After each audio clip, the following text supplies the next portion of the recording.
What is going on, guys? It is your boy John B. Stacks, and welcome back to another brand new Gears of War video, where in today's video I'm going to be giving you guys my thoughts on Gears of War E-Day so far from what we saw this past Sunday from the Gears of War E-Day Direct and the demo gameplay and the news that we have on Twitter and everything from the articles. I'm going to be talking about everything in this video and give you guys my thoughts about Gears of War E-Day. First, I want to talk about the movement that we saw for Gears of War E-Day. So as you guys know, they changed the movement for this game so much compared to what we're used to in the past Gears of War games. For example, now we can sprint, and the animation for the sprinting is like a Call of Duty type of sprint. We can slide now like it's Call of Duty. We can jump over like holes, for example. We can jump from one platform to another, which is crazy for a Gears of War game. We can climb over objects and climb on covers and jump from one cover to another. It's so, you have so much more versatility in this game compared to other Gears games, and it's crazy, and I'm very excited for it. The last time that we saw something even close to this was in Gears of War Judgment, where they gave us the opportunity to jump off of big buildings and, big objects, big covers. They allowed that to happen, and I had a great time, playing Gears Judgment back then, and being able to jump off of buildings, jump off of covers, and do all that thing, do all of that. I thought it was very cool. And I know a lot of people are getting upset that they're adding all this new movement and everything, but you can't expect them to keep the same movement for 20 years, right? From Gears of War 1 to Gears of War 5, we have been using the same type of movement for the last 20 years on Gears of War. So obviously, for the big, expected, anticipated Gears of War E-Day, they're gonna change it. I didn't expect them to change this much, but I expected some type of change. I expected something, because again, we have been playing Gears of War for the last 20 years. We need new mechanics, we need new gameplay, we need new something, right? And I'm very excited for it. I can't wait to get used to it, to adapt to it, to use the controls to get certain kills with the sliding and the jumping and all that stuff. And I just can't wait. It's gonna feel like a brand new game. One of the developers said it themselves. It feels like Gears of War, but it plays completely different.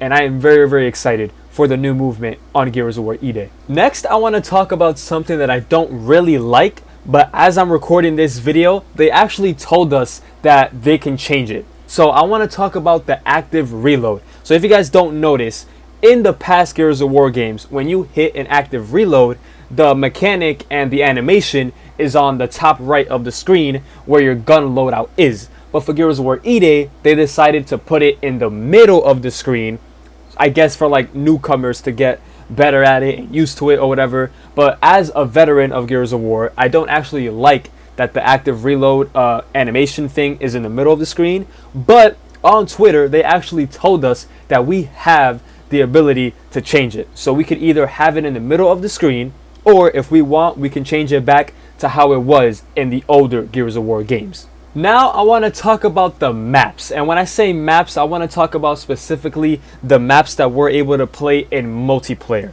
So as you guys know, with all the new movement that we have in this game, with the sliding, the jumping, the climbing covers, the taking cover, proning and all that stuff, obviously the maps need to be built a certain way. So I don't expect them to bring maps that are in Gears of War 4, Gears of War 5, or the original trilogy type of Gears of Wars. I don't expect them to bring maps like that, because it's going to be weird playing on those maps with the movement that we have now. So I think that they're specifically going to build and make maps for this specific movement. So they're going to have maps that have like a crack in the middle of it where you're able to jump to flank enemies. They're probably going to have like some cars around the maps where you can like slide under and flank somebody and shoot somebody and all that stuff. Like, they're probably going to have specific maps for the movement, which is expected. I don't think they're going to add Gridlock into this game or Raven Down into this game or anything like that, because it's just not going to work, especially with this type of movement. How am I going to jump and slide and do all of that stuff on a map like Raven Down? I just don't think it's going to work. But yeah, that's what I think on the maps. I think they're going to specifically make certain maps work for this specific movement. I also want to talk about the new game mode that they're going to bring into E-Day, which is called Horde Siege. It is basically going to be a 12 player type of horde mode where we play as the cog and, you know, the gears, and we fight the Locust. But what really makes me excited is the fact that it's going to be 12 of us. So horde mode in the past Gears of War games like Gears of War 5, Gears of War 4, you know, Gears of War 2, Gears of War 3, we're only able to use like 4 players, 5 players for horde mode, but now we're able to do 12 player horde mode. That's going to be so chaotic, so crazy, and it's going to be so exciting. And I think it works best for Gears of War E-Day because, again, Gears of War E-Day is going to have a lot of maps that are big, especially with this new movement. So having 12 players on a map in a different city of, you know, different location of the city, Kelowna, fighting big giant monsters like the Locust and stuff like that, I think it's going to be so cool. And I think it's going to be something refreshing. You know, we haven't had a game mode, you know, not even close to this until like Gears of War Judgment, where Gears of War Judgment we had game modes like Overrun and, you know, Survival, all that type of stuff, and I thought it was pretty cool. So the fact that they're bringing something like this into Gears of War E-Day, a 12 player game mode, I'm very excited. I am very excited for this game mode, and honestly it might be, you know, the best that horde mode has ever been. Horde mode has been very good back in Gears of War 2, Gears of War 3, wasn't that good in Gears 4 or 5, but a 12 player horde mode in Gears E-Day sounds very interesting. The biggest multiplayer addition is Horde Siege, a new 12-player PvE mode where 3 squads defend Kelowna across larger city maps, reimagining the Horde formula first introduced in Gears of War 2 for a bigger, more connected scale at a moment where PvE is experiencing a resurgence in popularity. On the subject of talking about horde mode, I also wanted to talk about versus multiplayer. They told us on the Gears of War E-Day Direct that versus multiplayer is going to be 4v4. So it's going to continue the 4v4 you know, thing from Gears of War 5 and Gears of War Reloaded, which in my opinion, I don't think it's a bad call. I think 4v4 is kind of cool, but this is an article where they talk more about versus multiplayer. In addition to Horde Siege versus returns, bringing classic sweaty 4v4 Gears PvP to all new maps set in locations in and around the war-torn city of Kelowna. Versus combines classic Gears symmetrical PvP map design with new traversal opportunities.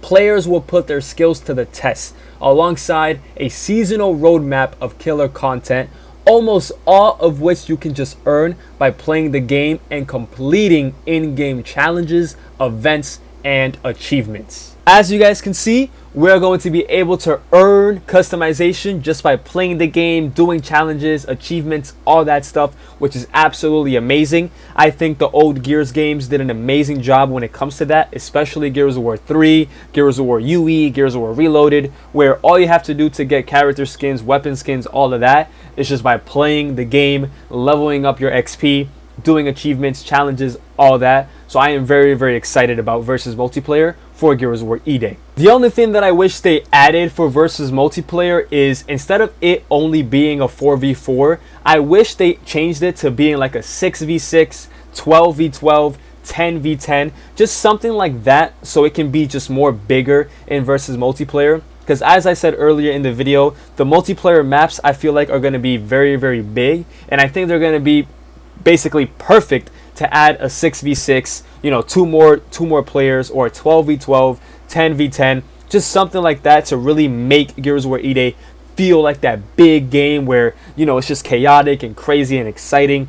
I think it would have been something amazing. I also think something like Overrun would have been great for Gears of War E-Day. You know, Overrun was in Gears of War Judgment, and everyone loved the game mode, including myself. So I feel like having something like Overrun in Gears of War E-Day, where half of the team plays as the Locust, the other half plays as the Gears, I think that would have been awesome. Especially for this game, because as I said, the maps are going to be very big, and, you know, with the movement and everything, they're going to be just something that's just going to be unbelievable. So yeah, I think the versus multiplayer sounds great in this game, but I really wish they added more 6v6, 12v12, 10v10, maybe like an Overrun game mode, just something. But who knows, maybe in the near future they would, you know, they are going to add something like that, because again, the game isn't even out yet, right? So we don't know exactly what kind of game modes, you know, the game is going to have. Is it going to have free-for-all? Is it going to have King of the Hill? Is it going to have TDM? You know, maybe they might have TDM, maybe they might have King of the Hill, but they might change the game mode just a little bit. But who knows? We still have months for the game to come out. Maybe in the near future they add like a 10v10, 12v12, 6v6, 6v6 limited type of game mode, which would be amazing. But as of now, that's what I wish that was in the game. More game modes, more players to be in those game modes, and just a crazy chaotic stuff. They also showed us brand new weapons at the Gears of War E-Day Direct. They showed us like a new poison shotgun, a new grenade launcher. They just showed us like, I think like 4, maybe 3 new weapons. And I wanted to talk about those as well and show you guys those guns as well. Because I think the weapons in Gears of War is what makes Gears of War Gears of War. For example, the Lancer assault rifle, that is literally Gears of War. Without that chainsaw, without that Lancer, you don't have Gears of War. So I think weapons are very important in a Gears of War game. So I want to talk about the new weapons that they showed at the showcase. First gun that I want to talk about is this new shotgun. So yes, there is going to be a new shotgun in Gears of War E-Day, and I can't remember exactly what the developer said about it. All I know is that it's a poison type of shotgun. So every shot that you shoot is going to poison your enemies, and it's going to burn your enemies as if it's fire. So as you can see on screen, Marcus shoots the Locust, and the Locust is fighting the poison, and it's peeling the skin off his body and all that stuff. So I think it looks pretty cool in gameplay. I think it looks great. But what I want to know is it going to be a one-shot type of kill? Because as you can see, the Locust died in 1 hit. Now again, I don't know if the Locust is already low when it comes to its health, which is why it died in 1 hit. But maybe it's going to be different in multiplayer. I don't know. But so far, that gun does look pretty cool. Last new weapon that I want to talk about in this video is this new grenade launcher. So this isn't the first time that we've had a grenade launcher in a Gears of War game. We had the Bushka grenade launcher back in Gears of War Judgment. So it's been a very long time.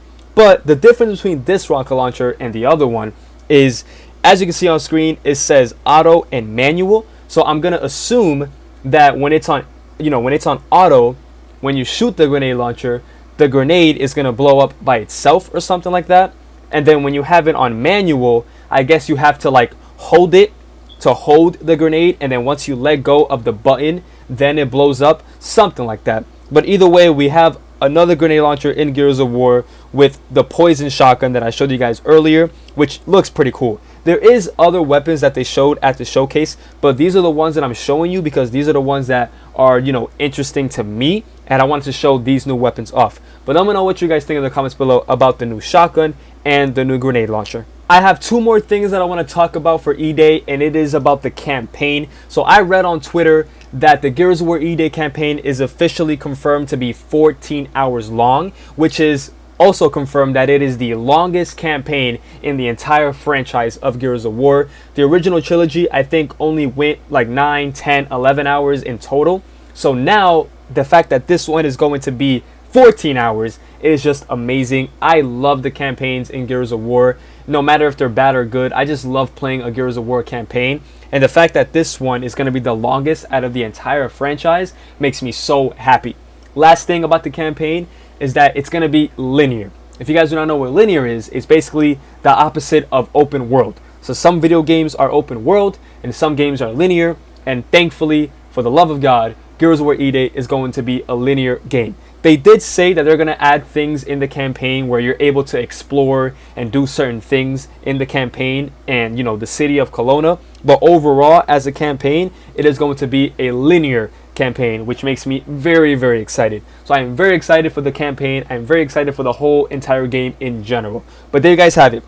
A full breakdown video of what I think about Gears of War E-Day so far. The things that I like, the things that I don't like, the things that I hope to be in the game in the future, the things that I expect for the game, just everything that's in my mind for Gears of War E-Day.